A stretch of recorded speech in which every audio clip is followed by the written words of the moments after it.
नमस्कार, एनडीटीवी में आपका स्वागत है। मैं हूं विकास भदौरिया।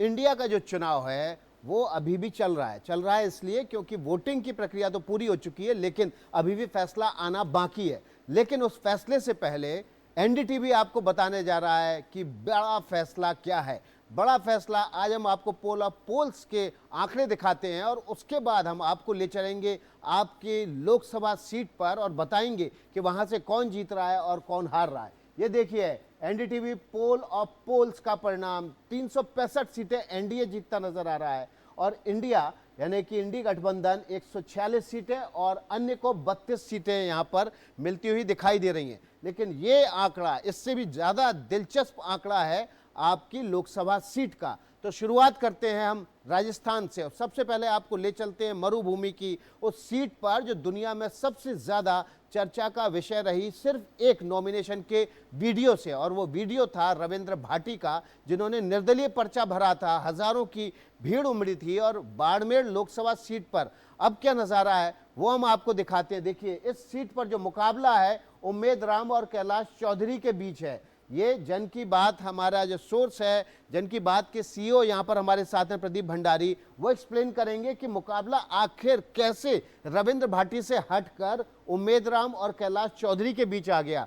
जन की बात प्रदीप चौधरी सॉरी माफ कीजिएगा, कैलाश चौधरी प्रदीप चौधरी इकट्ठे हो गए। प्रदीप भंडारी, कैलाश चौधरी कैसे रेस में आ गए? ये तो एकदम बाहर थे, रविंद्र भाटी वहां मुख्य मुकाबले में थे। देखिए आप इसका अगर पास देखेंगे तो रविंद्र भाटी जितना भी जो वोट काट रहे हैं या जिनको वोट मिल रहा है, पहले तो मैं कहना चाहता हूं कि वो बहुत अच्छा चुनाव लड़े हैं, क्योंकि जमीन पे यूथ जो है अक्रॉस कास्ट रविंद्र भाटी के साथ में थे। पर जो ज्यादा वो डैमेज कर पाए वो भारतीय जनता पार्टी का वोट डैमेज करे। तो जो कांग्रेस पार्टी जो अपना वोट है, वो कांग्रेस पार्टी अपना वोट मेंटेन कर रही है। यहाँ पे प्योर इलेक्शन जो है वो लोकल सेंट्रिक हो गया। यहाँ कोई राष्ट्रीय मुद्दे नहीं चले, ना कांग्रेस की तरफ से जो कास्ट सेंसस की बात हो रही थी, ना भारतीय जनता पार्टी की तरफ से। ये पूरा का पूरा चुनाव जो है वहां पे जातीय अस्मिता पे आ गया था। और साथ में रविंद्र भाटी का, क्योंकि अगर आपको याद होगा असेंबली के अंदर भी उनका प्रदर्शन काफी अच्छा था, तो ऐसी स्थिति के अंदर ये ज्यादा डैमेज जो है वो भारतीय जनता पार्टी को कर पाए जब हम लोगों ने डेटा पॉइंट लिया। और जो युवा पहले एक तरफा बीजेपी को वोट किया था अक्रॉस कास्ट लाइंस, वो इस वक्त रविंद्र भाटी की तरफ चला गया। तो बहुत क्लोज मार्जिन की सीट है ये, पर इसमें इसका फायदा ज्यादा कांग्रेस पार्टी ले पा रही, क्योंकि रविंद्र भाटी खुद के ज्यादा जीरो बेस वोट से कर रहे हैं। तो कई जो 50-55 साल की उम्र के ज्यादा लोग हैं वो भारतीय जनता पार्टी के हमेशा से रहे हैं, तो वो यहां पे डले हुए हैं। जितने भी युवा है जो 50 ईयर्स से कम के हैं वो रविंद्र भाटी की तरफ शिफ्ट हो गए और उसका फायदा कांग्रेस पार्टी को मिलता हुआ दिख रहा है। तो ये सीट रविंद्र भाटी फैक्टर के हिसाब से मैं कहूंगा जो पूरी तरीके से निर्धारित हुई है। तो रविंद्र भाटी फैक्टर जो सिलेक्शन का मेन सेंटर बन गया था, उसने अब ये सीट कांग्रेस को जितवा दी है। तो बाड़मेर सीट का जो रिजल्ट है वो अब आपके सामने है। यहाँ पर कांग्रेस के उम्मेद राम जीतते हुए दिखाई दे रहे हैं और बीजेपी के कैलाश चौधरी जो कि केंद्र में राज्य मंत्री भी हैं वो इस सीट पर पिछड़ते दिखाई दे रहे हैं। और रविंद्र भाटी जो कि इस पूरे इलेक्शन में मेन फ्रेम में सेंटर में आ गए थे, वो इस सीट से, इस चुनाव से बाहर हो चुके हैं। अगली सीट की बात करते हैं। अगली सीट कौन सी है हम आपके सामने रखेंगे, और अगली सीट है अलवर राजस्थान से। यहाँ मुख्य मुकाबला केंद्रीय मंत्री भूपेंद्र यादव और कांग्रेस के स्थानीय विधायक ललित यादव के बीच था, जिसको कांग्रेस ने अलवर लोकसभा से फील्ड किया था। तो प्रदीप, यहाँ पर अलवर में हम गए थे, हमने खुद मौके पर जाके देखा था। पानी एक बहुत बड़ी समस्या जी बिल्कुल, लेकिन उसके अलावा एक मरमरिंग थी मीणाओं में कि अगर बीजेपी 400 पार हुई तो फिर यहाँ संविधान खतरे में पड़ जाएगा। लेकिन असल में ग्राउंड पे क्या हुआ आप बताइए। देखिए ग्राउंड के ऊपर ये पहले एक मुद्दा बना था, पर उसके बाद अगर आपको याद होगा कि प्रधानमंत्री नरेंद्र मोदी ने इसको काउंटर करना शुरू कर दिया था। बड़ी बात है, यहाँ पे 4 लाख के अराउंड यादव वोट है जो स्विंग वोट है। अब उसमें जो मेजोरिटी यादव वोट है वो भूपेंद्र यादव की तरफ जाता हुआ दिख रहा है। और जो बाकी कास्ट है, मीना के अलावा जो बाकी कास्ट की बात करूं, उनको पता चल रहा है कि राष्ट्रीय का चुनाव है, तो अगर हम कांग्रेस पार्टी को वोट भी दे देंगे तो एक माइंड में सेंटिमेंट है कि कांग्रेस सरकार नहीं बना रही है, तो वो एक वेस्ट वोट तरीके से होगा। तो अल्टीमेटली वो वोट भी बीजेपी के भूपेंद्र यादव जी को शिफ्ट हुआ है। तो अगर मैं ओवरऑल बात करूं, जो 4 लाख यादव वोट है उसमें भी ज्यादा शिफ्ट बीजेपी की तरफ आया। जो पानी की समस्या है, इसमें भी जो नैरेटिव बीजेपी की तरफ से ग्राउंड पे लगाया गया था कि भाई सरकार जो है वो मोदी की बनने वाली है, तो पानी की समस्या का सुलझा जो समाधान होगा वो प्रधानमंत्री नरेंद्र मोदी कर सकते हैं, क्योंकि राज्य में भी सरकार उनकी, तो यहां हमारे हिसाब से बीजेपी जीत रही है। तो देखिए सीट का जो फैसला है अलवर लोकसभा सीट का, इस पर बीजेपी की जीत होती दिखाई दे रही है और यहां से केंद्रीय मंत्री भूपेंद्र यादव चुनाव जीतते नजर आ रहे हैं। अगली सीट की तरफ बढ़ते हैं, जोधपुर, यहां से भी केंद्रीय मंत्री गजेंद्र सिंह शेखावत चुनाव मैदान में है। तीसरी बार चुनाव लड़ रहे हैं। यहां पर क्या होने जा रहा है, करण सिंह उचियारड़ा ये बड़े नेता है वहां पर, और इनका मुकाबला सीधे गजेंद्र सिंह शेखावत से। क्या होगा यहाँ प्रदीप? देखिए हमारे हिसाब से यहाँ पे गजेंद्र सिंह शेखावत जो है सीट को निकाल रहे हैं। यहाँ पे इस पूरे के पूरे बेल्ट के अंदर प्रधानमंत्री नरेंद्र मोदी का फैक्टर काफी ज्यादा चल रहा है और लोग ये समझ रहे हैं, जैसे कि आपने बोला वो वहां के लोकल कद्दावर नेता है। मैं बार बार ये कहूंगा, पूरे राजस्थान में अगर मैं गिनी चुनी सीटें हटा दूं, जैसे चूरू हो गया, झुंझुनू हो गया, बाड़मेर हो गया, उसके अपार्ट फ्रॉम ऑल सीट्स पे राजस्थान के अंदर जो मार्जिन ऑफ विक्ट्री रही है वो 2 लाख 2.5 लाख की रही है। और राजस्थान में लोगों को पता है भाई वोट तो मोदी को ही पड़ रहा है, सरकार मोदी ही बनाएगा। और यहां पे गजेंद्र शेखावत की ग्राउंड कैंपेनिंग काफी सॉलिड रही है और उन्होंने इस कैंपेनिंग को लोकल के बजाय नेशनल स्तर पे लेके गए, मोदी जी के नाम पे वोट मांगा। तो यहां पे हमारे हिसाब से महिला वोट ज्यादा इनको पड़ रहा है और एच पे ये रहेंगे। तो यहाँ पर एम फैक्टर है, जो जी, M फैक्टर महिला है। फैक्टर, जी। वो जोधपुर में बीजेपी को जी। बढ़त जी। दिलाता हुआ दिखाई जी। दे रहा है। और सीट का नतीजा देखिए, जोधपुर लोकसभा सीट बीजेपी यहाँ पर जीतती दिखाई दे रही है। गजेंद्र सिंह शेखावत तीसरी बार जोधपुर लोकसभा सीट से जीतते दिखाई दे रहे हैं। इस एग्जिट पोल का नतीजा आपकी लोकसभा सीट का। अब अगली लोकसभा सीट पर चलते हैं और सीधे चलते हैं उत्तर प्रदेश चलते हैं। उत्तर प्रदेश पर कौन सी सीट है वो आपके सामने रख रहे हैं। रायबरेली लोकसभा सीट, देखिए ये लोकसभा सीट गांधी खानदान की परंपरागत सीट थी। इस बार यहां से सोनिया गांधी के बजाय राहुल गांधी चुनाव मैदान में उतरे और पिछली बार की तरह बीजेपी ने दिनेश प्रताप सिंह को फिर से चुनाव मैदान में उतारा। क्या था यहाँ, लोकल फैक्टर या नेशनल? देखिए यहाँ पे मैं कहना चाहता हूं कि अल्टीमेटली 50% से ज्यादा राहुल गांधी और गांधी परिवार का वोट रहा है। अगर हिस्टोरिकली इस सीट को देखेंगे आप तो ये 72% जो है गांधी परिवार के पास वोट शेयर था 2009 में, जो हर लोकसभा इलेक्शन में 6 to 7% जो है घटा है। इस बार वहां पे जो जितनी भी कास्ट है, मान लीजिए यादव और मुस्लिम एक तरफा कांग्रेस पार्टी को पड़ा है और बाकी जो एससी कास्ट आती है जो 20% से ज्यादा है, वो एक तरफा वोट बीजेपी की तरफ शिफ्ट नहीं हो पाया। उधर भी अक्रॉस कास्ट वोट थोड़ा कांग्रेस को पड़ा है। तो जरूर मार्जिन बड़ी क्लोज होने वाली है, पर हमारे हिसाब से यहाँ एज राहुल गांधी को है बिकॉज ऑफ गांधी परिवार का पास्ट का वोट। लोगों को लगता है कि भाई अगर गांधी परिवार को दे दो तो सीट चर्चा में रहेगी। तो हमारे हिसाब बड़ी से खबर, कांग्रेस यहाँ पार्टी से आगे चल रही है। कांग्रेस के राहुल गांधी जीतते दिखाई दे रहे हैं। तो जो लोग इस नतीजे पर ये उम्मीद लगाए बैठे थे कि पिछली बार की तरह अमेठी में जो फैसला आया था, जनता ने दिया था, राहुल गांधी को हरा दिया था, शायद रायबरेली की जनता वही करेगी, वो नहीं होने जा रहा है। देखिए एक मार्जिन क्लोज होगी, पर रायबरेली सदर से बीजेपी बहुत बड़ी लीड नहीं ले पा रही उस असेंबली से, जिसका फायदा यहां पे कांग्रेस पार्टी को होता हुआ दिख रहा है। जी, तो देखिए अब आप उत्तर प्रदेश की रायबरेली सीट का फैसला आपके सामने है। अगली लोकसभा की तरफ बढ़ते हैं और अगली लोकसभा है रायबरेली से सटी हुई अमेठी लोकसभा सीट, जहां से राहुल गांधी लंबे समय तक सांसद रहे, 4 बार सांसद रहे। इस बार यहां पर मुकाबला पिछले बार की सांसद केंद्रीय मंत्री स्मृति ईरानी का किशोरी लाल शर्मा से है। किशोरी लाल शर्मा गांधी खानदान के बड़े वफादार और करीबी नेताओं में गिने जाते हैं। इस बार क्या होगा? देखिए इसमें बताऊं, किशोरी लाल शर्मा का इंपैक्ट रायबरेली में है और वहां पे उनका नेगेटिव इंपैक्ट है रायबरेली। तो लोग कहते हैं कि जो कांग्रेस का वोट घटा है उसके लिए कहीं ना कहीं वहां पे ग्राउंड पे आप बात करेंगे तो लोग कहते हैं किशोरी लाल शर्मा जो उनका मैनेजमेंट भी रिस्पॉन्सिबल है, पर अमेठी में उनका कोई नेगेटिव वोट नहीं है। अमेठी में जो पॉजिटिव वोट पड़ रहा है वो बीजेपी का वोट पड़ रहा है और यहाँ पे स्मृति ईरानी का यहाँ पे लोगों का है कि ग्राउंड पे वो प्रेजेंट रहती है। दूसरी बड़ी बात है, जब हम रायबरेली से अमेठी आ रहे थे तो लोगों ने, महिलाओं ने हमको बताया, जैसे हम लोग वहां पे पहुंच रहे थे, बोला कि भाई देखो ये सड़क जो है 5 साल पहले नहीं थी, ये जब से स्मृति ईरानी सांसद बनी है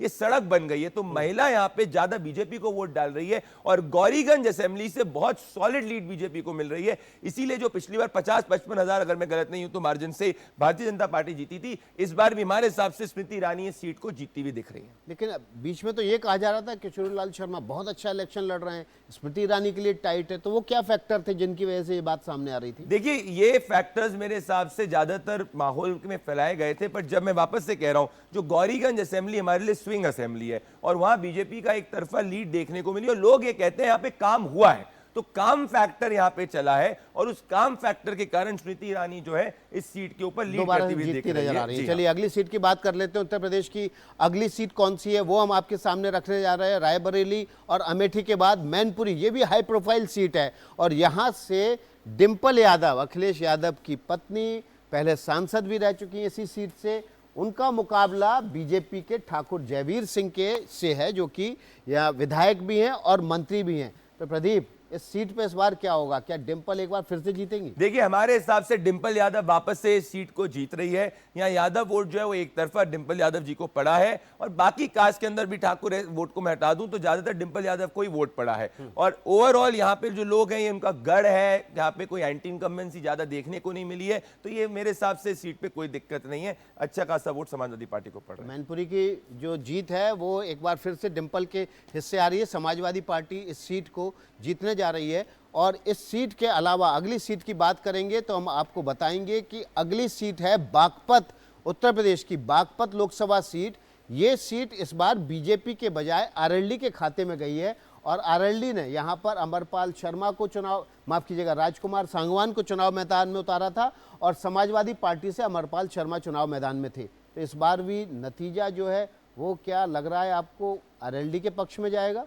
देखिए, यहाँ पे बीजेपी और आरएलडी का जो अलायंस हुआ है उसके कारण जो जाट वोट है वो पूरा एनडीए की तरफ गया, वरना पहले वो स्प्लिट होने के चांस था। तो यहाँ 30% से ज्यादा जाट वोट आ रहा है, और ये पश्चिमी उत्तर प्रदेश का अधिकतर जाट वोट एनडीए को पड़ा है। तो ये स्विंग फैक्टर की वजह से ये आरएलडी सीट काफी कंफर्टेबली जीतती हुई दिख रही है, क्योंकि जो 30-35% जाट वोट है वो ज्यादातर बीजेपी को पड़ा, बीजेपी और एनडीए और आरएलडी को पड़ा। और ये फर्क हरियाणा और आप पश्चिमी उत्तर प्रदेश में देखेंगे, जहां हरियाणा में थोड़ा जाट वोट ज्यादा कांग्रेस की तरफ गया है, वहीं पश्चिमी उत्तर प्रदेश के अंदर ज्यादा एनडीए की तरफ गया है। तो 2 बार से लगातार आरएलडी इस सीट को हार रही थी। 2014 में हारी, 2019 में हारी। इस बार आरएलडी ये सीट 10 साल बाद पिछली बार क्या हुआ था, जाट वोट स्प्लिट हो गया था, और जो नॉन जाट वोट था वो पूरी तरह बीजेपी की तरफ गया था। इस बार जाट वोट भी एक तरफा है, और बाकी कास्ट का वोट क्योंकि आरएलडी ने बीजेपी के साथ अलायंस किया है तो वो एनडीए के खाते में जा रहा है। तो ये काफी कंफर्टेबल विक्ट्री होने वाली है। तो कंफर्टेबल विक्ट्री होने वाली है बागपत में। और बागपत के बाद उत्तर प्रदेश की एक और लोकसभा सीट की बात कर लेते हैं और ले चलते हैं आपको लखनऊ।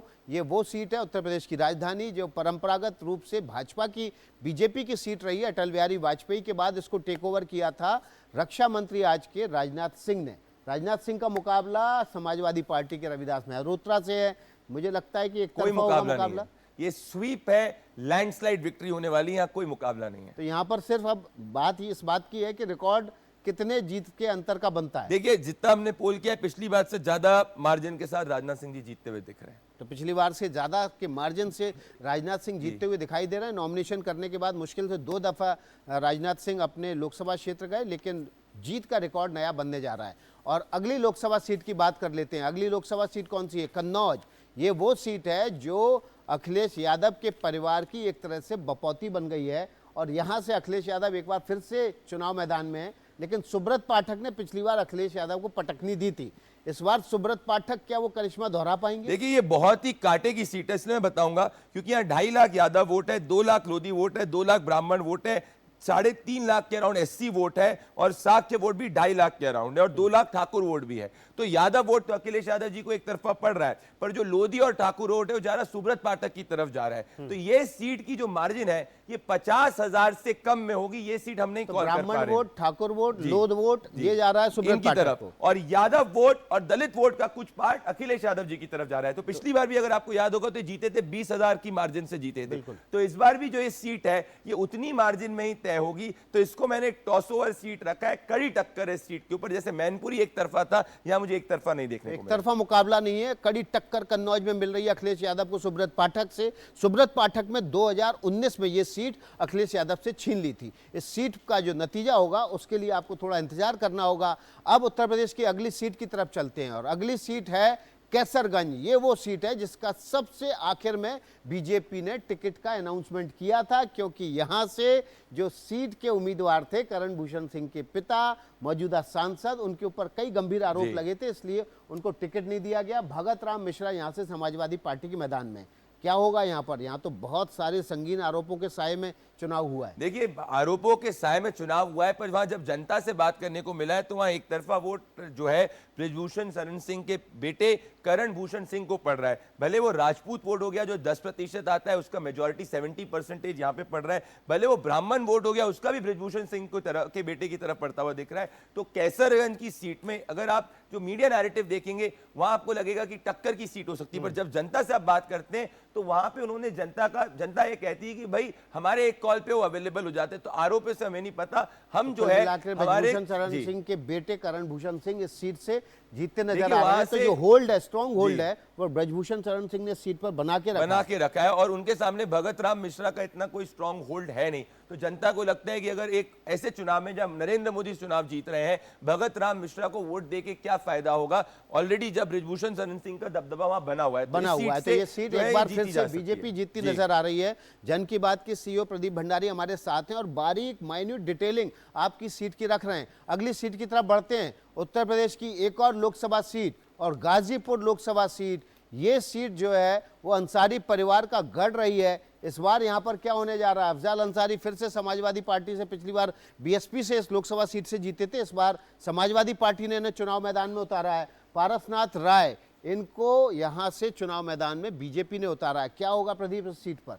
देखिए, मेरे हिसाब से विकास जी ये बहुत ही क्लोज सीट है। यहाँ पे समाजवादी पार्टी भी सीट को जीत सकती है क्योंकि यहाँ मुस्लिम वोट एक तरफा पड़ रहा है, उसके साथ में जो दलित वोट का भी कई पार्ट जो इधर पड़ रहा है, राय वोट, ठाकुर वोट, ये सब जो है पारसनाथ राय की तरफ पड़ रहा है। पिछली बार मनोज सिन्हा एक बहुत स्ट्रांग कैंडिडेट थे, उसके बावजूद जो है सीट समाजवादी पार्टी जीती थी।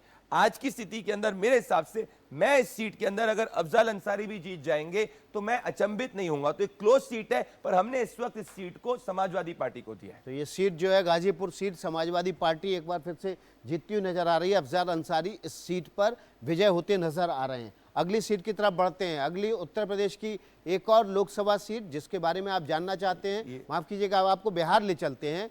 उत्तर प्रदेश के बाद बिहार की हाजीपुर लोकसभा सीट की बात कर लेते हैं। ये रामविलास पासवान की परंपरागत सीट रही है। इस बार इस सीट से चिराग पासवान, उनके बेटे उम्मीदवार हैं और लालटेन यानी कि आरजेडी की तरफ से शिवचंद्र राम को चुनाव मैदान में उतारा गया है। तो क्या पासवान परिवार का दबदबा रहेगा? पिछली बार चाचा जीते थे जी। एक बस मैं उत्तर प्रदेश पे कहना चाहूंगा, बनारस के ऊपर जो हमने अभी कहा है, क्योंकि उसकी बात तो कुछ कहने की जरूरत ही नहीं। इस बार विकास जी मैं देख रहा हूं बनारस में जो 66.2% का जो रिकॉर्ड था वो इस बार टूट सकता है, क्योंकि यादव और ब्राह्मण वोट भी जो है एक तरफा जो है इस बार बीजेपी को पड़ा है। तो बनारस से एक बड़ी बात है कि इस बार रिकॉर्ड टूट सकता है। अब इसकी बात करी तो ये पासवान वोट जो है ये पहले से भी चिराग पासवान की फैमिली के साथ था, अभी भी एक तरफा पड़ रहा है और एनडीए के साथ आने में बाकी कास्ट भी आ रही है। तो यहां हमारे हिसाब से चिराग पासवान एक तरफा चुनाव जीत रहे हैं। बहुत क्लोज कॉन्टेस्ट नहीं है, ये मार्जिन इसकी 1 लाख के ऊपर होने वाली है। एलजेपी एक बार फिर से हाजीपुर सीट पर काबिज होती नजर आ रही है। एनडीटीवी के इस एग्जिट पोल का ये नतीजा, एलजेपी की सीट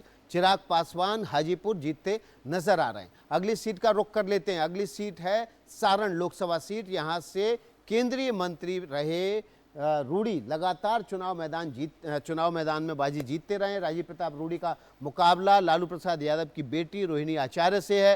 रोहिणी आचार्य सोशल मीडिया पर काफ़ी सनसनी फैलाती रही अपने ट्विटर के जरिए और वीडियोस के जरिए, लेकिन चुनाव मैदान में किसकी सनसनी है? देखिए, चुनाव में अल्टीमेटली पहले ये लग रहा था कि आरजेडी लीड करेगी, बस जैसे प्रधानमंत्री नरेंद्र मोदी की रैली हुई, वोटिंग डे पे हमने देखा, तो अल्टीमेटली ये सीट पे स्लाइट एज राजीव प्रताप रूडी को होती हुई दिख रही है। यहाँ स्थानीय बनाम भारी का एक पहला मुद्दा बन चुका है। दूसरी बात है, यहाँ प्योर कास्ट पॉलिटिक्स चला है, तो यहाँ नॉन यादव कंसोलिडेशन हैवी हुआ है, जिसका फायदा राजीव प्रताप रूडी को मिला है और ये भारतीय जनता पार्टी इस सीट के अंदर हमारी तरफ से आगे बढ़ती हुई दिख रही है। सारण सीट एक बार फिर से भारतीय जनता पार्टी जीत रही है। राजीव प्रताप रूडी एक बार फिर से यहां से जीतते नजर आ रहे हैं। अब बिहार की अगली सीट की तरफ चलते हैं और अगली सीट है पटना साहिब। राजधानी है बिहार की पटना, उसमें 2 लोकसभा सीटें हैं, पटना साहिब और पाटलिपुत्र। पटना साहिब की बात कर लेते हैं। पूर्व केंद्रीय मंत्री रविशंकर प्रसाद यहां से चुनाव मैदान में है और कांग्रेस को यह सीट एनडीए गठबंधन में मिली थी। अंशुल अभिजीत को चुनाव मैदान में उतारा है। क्या होगा? देखिए, अगर आपको याद होगा, यहाँ प्रधानमंत्री नरेंद्र मोदी का भव्य रोड शो भी हुआ था। साथ में यहाँ कायस्थ वोट जो है वो सिर्फ और सिर्फ पूरा रविशंकर प्रसाद के साथ में। यहाँ रविशंकर प्रसाद के खिलाफ कोई एंटी इनकम्बेंसी नहीं है और वो एक सीट को एक तरफा जीतते हुए दिख रहे हैं। तो यहाँ पे महिलाएं जो है वो एक तरफा प्रधानमंत्री नरेंद्र मोदी के फैक्टर के कारण जो है, अर्बन एस्पिरेशनल फैक्टर के कारण रविशंकर प्रसाद के साथ में, और उनका खुद का भी एक बेस वोट है जो यहाँ पे हमको देखने को मिला है। तो ये अच्छी मार्जिन से रविशंकर प्रसाद निकाल लेंगे। तो रविशंकर प्रसाद एक बार फिर से पटना साहिब पर जीतते हुए नजर आ रहे हैं। और अब हम बिहार से आपको ले चलते हैं सुदूर पहाड़ों में, हिमाचल प्रदेश। हालांकि वहां पर भी अभी गर्मी बहुत है, कल हम होके आए, पहाड़ों से होके आए हैं, लेकिन मंडी सीट पर कुछ इलाके ऐसे जो बहुत ज्यादा ठंडे हैं, लेकिन चुनाव में वहां जबरदस्त गर्माहट देखने को मिली। कंगना रनौत बीजेपी से और विक्रमादित्य सिंह राज परिवार के सपुत्र वो कांग्रेस से मैदान में। किसकी जोर जबरदस्ती चुनाव मैदान में? देखिए, ये सीट पे बीजेपी लीड करती हुई दिख रही है। क्योंकि यहाँ मार्जिन ऑफ विक्ट्री इतनी बड़ी थी पिछली बार, 68% वोट बीजेपी को पड़ा था और कांग्रेस पार्टी को इस सीट पे 49 अराउंड 30% के अराउंड वोट पड़ा था। तो मैं मोटी मोटी अगर बात करना चाहूंगा कि इस सीट पे मार्जिन इतनी कम नहीं हो रही कि 50% से नीचे जाएगी, 68% नहीं रहेगी, पर यहाँ महिलाओं का जो वोट है वो ज्यादा कंगना रनावत को पड़ा है। जो विक्रमादित्य सिंह, उनका पूरा जो परिवार है, उनकी एक गुडविल है, जिन असेंबलीज में उनकी गुडविल है वहां से वो लीड कर रहे हैं। बट अगर मैं ओवरऑल मंडी की बात करूं तो ओवरऑल मंडी के अंदर जो महिला वोट है प्रधानमंत्री नरेंद्र मोदी के फैक्टर के कारण पहाड़ में हर तरफ देखने को मिला है, कंगना रनावत को ज्यादा मिलता हुआ देख रहे हो, बीजेपी ये सीट निकालेगी। तो अपने डेब्यू के साथ ही कंगना रनौत चुनाव जीतती नजर आ रही है। अब लोकसभा में उनसे मुलाकात प्रदीप जरूर होगी। हमीरपुर लोकसभा सीट की बात किए बिना ये शो अधूरा है, क्योंकि यहाँ से केंद्रीय सूचना और प्रसारण मंत्री अनुराग ठाकुर 5वीं बार चुनाव मैदान में, लगातार 4 बार चुनाव जीत चुके हैं। अनुराग ठाकुर का मुकाबला सतपाल रायजादा से है, कांग्रेस ने इन्हें चुनाव मैदान में उतारा है। इस सीट पर क्या मुकाबला फिर से एक तरफा है? एक तरफा है, कोई मुकाबला ही नहीं है सीट के अंदर। तो ये मेरे हिसाब से 60 फैक्टर क्या है, ऐसा क्या फैक्टर है? नहीं, वहां पे 5वीं बार लड़ने जा रहे हैं, एंटी इनकम्बेंसी। देखिए, 2 चीजें, एक तो वो केंद्रीय मंत्री हैं, पहली चीज तो हमीरपुर के अंदर उनका खुद का दबदबा रहा है। तीसरी चीज प्रधानमंत्री नरेंद्र मोदी का फैक्टर है। तो केंद्र सरकार का पॉजिटिव, प्रधानमंत्री का पॉजिटिव, अनुराग ठाकुर के पास्ट का पूरा वहां पे पॉजिटिव, तो कोई एंटी इनकम्बेंसी नहीं है। 65% से ज्यादा वोट मिलेगा और हमीरपुर के अंदर वो जीत रहे हो। सतपाल रायजादा को वोट करके जनता में है कि भाई हम वोट देके करेंगे तो क्या मिलेगा, यहाँ एटलीस्ट काम हो सकते हैं, काम हुए हैं, और केंद्र के अंदर मंत्री है तो मंत्री की सीट को कोई जनता हराना नहीं चाहती, इनफैक्ट प्रो इनकम्बेंसी यहाँ पे। बिल्कुल। तो अनुराग ठाकुर हमीरपुर लोकसभा सीट से फिर से जीतते नजर आ रहे हैं। अगली सीट की बात कर लेते हैं। अगली लोकसभा सीट कौन सी है वो हम आपके सामने रखने जा रहे हैं। उत्तराखंड ले चलते हैं आपको, गढ़वाल लोकसभा सीट की बात कर लेते हैं। और यहाँ से बीजेपी के बड़े नेता अनिल बलूनी, जो कि मीडिया सेल के कन्वीनर हैं, वो चुनाव मैदान में है। उनका मुकाबला स्थानीय विधायक गणेश गोडियाल से है। तो इस सीट पर क्या होने जा रहा है? पहली बार अनिल बलूनी मैदान में है। गणेश गोडियाल का कद ऑलरेडी वहाँ बड़ा है, प्रदेश अध्यक्ष रह चुके हैं, स्थानीय विधायक भी हैं। देखिए, इस सीट पे इकलौती ऐसी सीट अगर होगी, आपने देखा होगा, जहां प्रधानमंत्री नरेंद्र मोदी, गृह मंत्री अमित शाह, राजनाथ सिंह, योगी आदित्यनाथ चारों मौजूद थे। तो इस सीट पे मैसेज ये पूरी तरीके से गया है कि अनिल बलूनी जो है वो बहुत बड़े नेता है और महिलाओं का वोट एक तरफा प्रधानमंत्री नरेंद्र मोदी के कारण पड़ा है। और युवाओं को इस सीट पे अनिल बलूनी से काफी उम्मीद है, क्योंकि पलायन एक बड़ा मुद्दा रहा है। उनको पता है कि ये सब मुद्दों को अगर कोई सॉल्व कर सकता है तो अनिल बलूनी कर सकते हैं। तो 55% से ज्यादा वोट शेयर के साथ में अनिल बलूनी अपने पहले लोकसभा इलेक्शंस के अंदर जीत के साथ आगे बढ़ रहे हैं। अनिल बलूनी अपने पहले ही लोकसभा चुनाव में जीतते हुए नजर आ रहे हैं। और जिस तरह से यहाँ पर राजनाथ सिंह भी गए थे प्रदीप जी, और उन्होंने ये भी कह दिया था कि आप इनको जिता के भेजिए, इनको बड़ा बनाने की जिम्मेदारी हमारी है। इनफैक्ट अमित शाह ने भी कहा था कि अनिल बलूनी को जिता दो, बाकी सब मैं देख लूंगा। तो देख लेंगे। अब देखते हैं कि जब मंत्रिमंडल का गठन होगा तब अनिल बलूनी उसमें शपथ लेते दिखाई देते हैं कि नहीं देते हैं। अब चलते हैं, आपको मध्य प्रदेश ले चलते हैं। मध्य प्रदेश की कुछ महत्वपूर्ण सीटों की बात कर लेते हैं। छिंदवाड़ा ऐसी सीट है जो वहाँ के पूर्व मुख्यमंत्री कमलनाथ लगातार पिछले 6 बार 7 बार से जीतते आ रहे हैं। इस बार 2 बार से उनके बेटे नकुलनाथ चुनाव जीत रहे हैं। विवेक साहू का मुकाबला था बीजेपी की ओर से। इस सीट पे क्या हुआ प्रदीप? देखिए, मध्य प्रदेश की पूरी सीट के अंदर हर सीट में हमें एक स्वीपिंग सिचुएशन दिख रही है, जहां भारतीय जनता पार्टी 1 लाख प्लस के मैंडेट से जीत रही है। ये जो सीट है ये एक टॉस ओवर सीट है, पर यहां पे इस बार माइक्रो मैनेजमेंट और महिलाओं का वोट जो है इस बार ज्यादा कमलनाथ जी और नकुलनाथ जी की तरफ नहीं गया है, वो ज्यादा भारतीय जनता पार्टी की तरफ गया। आपको याद होगा कि खबर मीडिया के अंदर भी थी कि शायद कमलनाथ क्या बीजेपी ज्वाइन करेंगे, नहीं करेंगे। तो उससे भी पूरा मैसेज गया है कि अल्टीमेटली सरकार भाजपा की बनने वाली है। और छिंदवाड़ा एकलौता जो सीट है वहां पे बीजेपी ने हर असेंबली पे फायदा किया है। तो मेरे हिसाब से ये सीट कम मार्जिन रहेगी, पर बीजेपी ने, जैसे अगर आपको याद होगा, पिछली बार गुना की सीट जो है, जो एक भारतीय जनता पार्टी पहली बार जीती थी, इस बार भी बीजेपी से ज्योतिरादित्य सिंधिया जीत रहे हैं। तो ये उलटफेर इस बार हो सकता है, बड़ा उलटफेर होगा। छिंदवाड़ा की सीट बीजेपी जीतती नजर आ रही है। विवेक साहू लोग विधानसभा चुनाव में कमलनाथ के खिलाफ मैदान में उतरे थे और 2 राउंड कमलनाथ को उन्होंने उस समय पीछे छोड़ दिया था, उपचुनाव हुआ था। अब उनको फिर से टिकट दिया गया और इस बार वो जीतते नजर आ रहे हैं। एक बड़ा उलटफेर मध्य प्रदेश में होगा, क्योंकि ये परंपरागत कांग्रेस की सीट थी। अगली लोकसभा सीट की बात कर लेते हैं। अगली लोकसभा सीट कौन सी है? छत्तीसगढ़ ले चलते हैं आपको मध्य प्रदेश के बाद, और छत्तीसगढ़ की ये बस्तर लोकसभा सीट है, यहाँ पर ले चलते हैं। यहाँ पर जो मुकाबला है वो महेश कश्यप बीजेपी के उम्मीदवार हैं और कवासी लखवा ये कांग्रेस के उम्मीदवार हैं। इनके बीच मुकाबला है। इस सीट पर जो फैक्टर था वो आदिवासी फैक्टर ही मेन था। देखिए ये सीट लेकिन बहुत उसके जी। बीच सब फैक्टर क्या थे? देखिए बहुत बड़ी बात विकास जी ये है कि असेंबली इलेक्शन जब बस्तर इस बार छत्तीसगढ़ का हुआ था तो पहली बार भारतीय जनता पार्टी छत्तीसगढ़ में बस्तर के अंदर सीटें जीती थी। वो पिछली बार भी ऐसा नहीं हुआ था। यहाँ जो आदिवासियों में प्रधानमंत्री मोदी की जो स्कीम्स पहुंची है और जो आरएसएस के वनवासी कल्याण आश्रम ने जो आउटरीच किया है, इससे ये पहली बार ऐसा देखने को मिल रहा है कि बस्तर की सीट में एक प्रो बीजेपी सेंटिमेंट है। पिछली बार भी ये सीट जब प्रधानमंत्री नरेंद्र मोदी की 2019 में हवा थी, एक तरफा माहौल था, तब भी बस्तर की सीट कांग्रेस निकाली थी। पर इस बार जो 19 से 24 के बीच में जो साइलेंट आउटरीच हुई है उसका आपको एक झलक जो है असेंबली इलेक्शंस में देखने को मिला और दूसरी झलक जो है आप लोकसभा में देखने को मिलेंगे, जहां ट्राइबल वोट महिला एंड पुरुष वेलफेयर के नाम पे और ये जो आरएसएस की आउटरीच हुई है जिसमें कि और इसमें आदिवासियों में राष्ट्रपति महिला वो भी ऊपर बहुत से बड़ा आदिवासी फैक्टर पड़ा है। वो फैक्टर भी काम कर रहा है। देखिए वो फैक्टर पड़ा है, पर उससे ज्यादा जो फैक्टर मैं कह रहा हूं कि जो स्कीम्स पहुंची हैं, जैसे यहाँ पे घर घर काफी जगह आवास बना हुआ है, इसके साथ में जो ड्रिंकिंग वाटर की सुविधा है वो पहुंची, तो वो ज्यादा बड़ा फैक्टर है। इसके साथ में डिग्निटी की बात तो डेफिनेटली होती है जब राष्ट्रपति ट्राइबल समाज से आती हैं, पर जो ये स्कीम्स ग्राउंड पे पहुंची हैं विकास जी, ये काफी बड़ा फैक्टर है। ऐसी त्रिपुरा के भी ट्राइबल एरियाज के अंदर ये दोनों फैक्टर्स कॉमन है। देखिए बीजेपी इस सीट को महेश कश्यप जीतते हुए दिखाई दे रहे हैं। ये वो सीट है जो आदिवासी बहुल सीट है, आदिवासी रिजर्व सीट भी है और इस सीट पर बीजेपी पहले भी जीती है, लेकिन इस बार ये सीट और ज्यादा इंपॉर्टेंट हो गई क्योंकि असेंबली इलेक्शन में बीजेपी ने यहाँ पर बहुत बड़ी बढ़त 19 में हासिल हारी की। थी बीजेपी से। और 19 में बिल्कुल ये सीट हार गए थे। लेकिन एक सीट और है राजनांदगांव, इस सीट पर भी लोगों की दिलचस्पी है। भूपेश बघेल वहां से चुनाव मैदान में। देखिए वहां से बीजेपी कंफर्टेबली आगे चल रही है। पिछली बार भूपेश बघेल चीफ मिनिस्टर थे, उनकी सरकार थी, तो तब एक सेंटिमेंट था, अभी वो सेंटिमेंट बिल्कुल भी नहीं है। तो अभी लोगों को पता है कि छत्तीसगढ़ में भाजपा की सरकार है, लोकसभा नरेंद्र मोदी जीत रहे हैं, तो उसमें कोई विकास जी कोई दिक्कत नहीं है, वहां पे बीजेपी कंफर्टेबल विक्ट्री करेगी। तो देखिए पोल ऑफ पोल्स हम आपको दिखा रहे हैं, लेकिन उससे पहले एक बस्ती लोकसभा सीट की बात आपने की थी। यहाँ से बीजेपी के तीसरी बार सांसद हैं, क्या उनका चुनाव मैदान इस बार कठिन है?